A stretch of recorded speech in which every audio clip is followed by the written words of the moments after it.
Agriculture shapes our world, from the food we eat to the products we use. It all begins in the fields. As the population of the world increases, so does the demand for food. Unfortunately, as the demand for food increases, so does the stress that agriculture places on our planet. We reached out to a farmer from Conway Springs who is aware of this issue and works every day to counteract it. Hi, I'm Reagan and I'm here with Paul Lange, and he's going to tell us about how he uses sustainable practices on his farm today. Once crops are harvested, where do they go? What's the process? Well, a lot of it depends on the crop. Locally we have Cargill in Wichita, and so I'll just use that since it's a local market for us. But when soybeans are harvested, they'll go to Cargill, and then Cargill will press the bean and get oil and sell the oil, and then the meal, which is fed to livestock. And so that's one avenue for it. You see all the country elevators around in the small towns, and a lot of farmers haul there for convenience, but ultimately a lot of that ends up in the export market. But some of it does stay local and is processed locally. Another example of that would be corn that may stay relatively local or regional and end up being fed to livestock. Okay. How long does it usually take a crop to get from field to plate? What would you say? And I was thinking about that a little bit. It varies depending on the crop. You think of your garden crops, your garden vegetables. A lot of that is planted in the spring, and then by mid to late summer you have fresh produce that you can consume. And so it's a matter of a few weeks or months.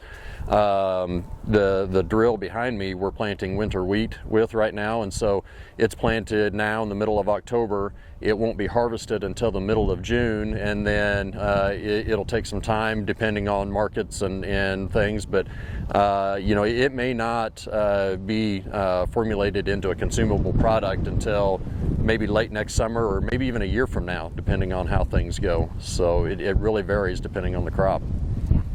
And I'll use corn, for example. We harvested corn off this field. We hauled it 2 miles to town to the elevator. They'll eventually sell that to a feed yard, typically, to where they'll grind it and they'll feed it into a ration that is ultimately fed to cattle.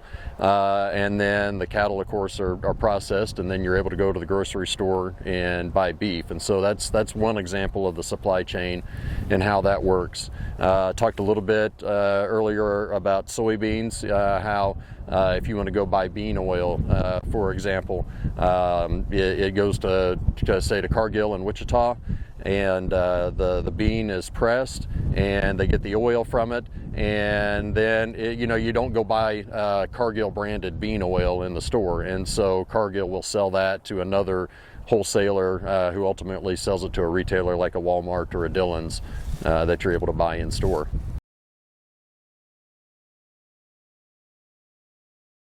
Okay. Well, it all goes back to the soil. That's where it all starts, right? Because without the soil, we don't have anything.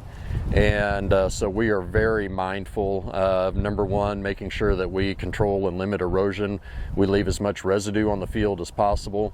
You see all the corn stalks in this field around us. We made a point to leave this on the surface to limit blowing, so to limit wind erosion. That also limits water erosion. And then we pull soil samples on a very regular interval. We usually do that about every 3 or 4 years at the most, and we manage and we compare those results every time we pull those to make sure that what we're doing is sustainable and we're not pulling more out of the soil than what we put back. Sustainable agriculture is a big part of our food production. It all starts with the hardworking farmers and producers harvesting the crops and raising the animals.